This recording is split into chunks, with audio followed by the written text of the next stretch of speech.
Bonjour et bienvenue dans le Rendez-vous PME. Dans l'émission d'aujourd'hui, on va parler de la maintenance prédictive à ne pas confondre avec la maintenance préventive, même si ces deux termes sont intimement liés.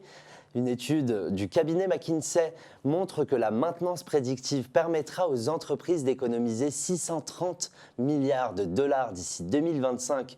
Premièrement, grâce à une réduction des coûts de maintenance de 10 à 40%, mais également en réduisant le nombre de pannes à moitié. Et enfin, pour terminer, en diminuant le montant investi dans les nouvelles machines de 3 à 5%, en augmentant la durée de vie des machines existantes. C'est presque le rêve pour toute entreprise et c'est surtout le moment pour moi de vous présenter mon invité du jour, Pascal Atté. Bonjour. Bonjour.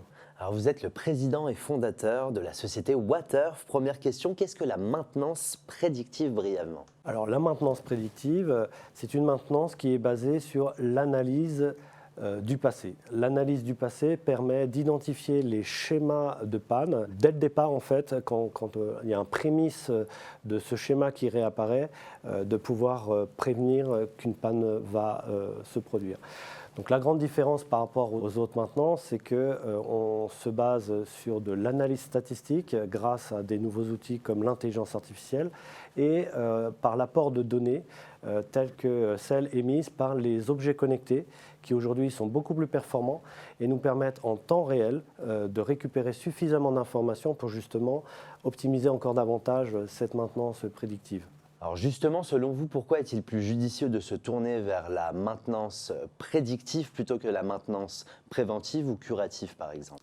Alors ces maintenances sont complètement différentes de la maintenance prédictive. En effet, la maintenance prédictive se base sur l'analyse du passé, mais l'analyse réelle du passé, avec des nouvelles technologies comme l'intelligence artificielle et les capteurs connectés qui aujourd'hui envoient des données en temps réel d'une plus grande précision.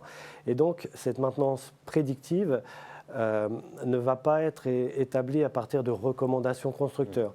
Un constructeur va vous dire telle machine, il va falloir la maintenir tous les 6 mois par exemple. Mais c'est finalement ne pas prendre en compte le réel usage de cette machine. Alors que la maintenance prédictive, de toute façon, se base sur des faits, sur l'utilisation de la machine à proprement parler et donc va prédire une panne réelle en relation avec l'usage de cette machine. Alors ensemble, on va rentrer dans le vif du sujet, on va parler de Waterf. Que proposez-vous ? Alors nous avons une technologie qui s'appelle WeVision. Cette technologie est basée sur l'analyse et la corrélation d'un ensemble d'informations qui peuvent être issues des capteurs connectés, mais aussi du big data, puisque des données météo, des données de pression, des données multiples et variées, nous permettent, grâce à une corrélation finalement, de faire cette fameuse maintenance prédictive, mais aussi des économies d'énergie, puisqu'on arrive à prédire le temps de demain, par exemple, on arrive à prédire les plannings de production, et donc on va adapter la consommation d'énergie à toutes ces prédictions pour pouvoir justement faire gagner donc des euros, mais faire gagner aussi de la consommation d'énergie, quelle que soit l'énergie, pour nos clients. Alors pour essayer d'y voir plus clair, avez-vous un exemple concret ? Alors oui, tout à fait. Chez un de nos clients, il utilise donc du froid, moins 30 degrés, et donc il a un groupe froid qui lui permet de produire cette température, et il faisait toutes les opérations de maintenance classiques, donc imposées par le fournisseur de matériel. Et il est vrai que grâce à notre technologie, on avait identifié plus de 2 mois à l'avance qu'une panne ou qu'un prémisse de panne allait arriver. Et lui nous disait non, c'est pas possible, j'ai mis en œuvre toutes les procédures de prévention, etc. Et le fait est qu'effectivement, au moment de Noël, c'était la plus mauvaise période pour lui, son groupe froid est tombé en panne et depuis, effectivement, il a tendance à regarder de très très près nos prédictions. Comment voyez-vous l'avenir de votre entreprise ? Alors plutôt bien, pour ne rien vous cacher, tout simplement parce qu'il y a une espèce de conscience collective aujourd'hui à propos de l'économie d'énergie et de l'intérêt de l'économie d'énergie.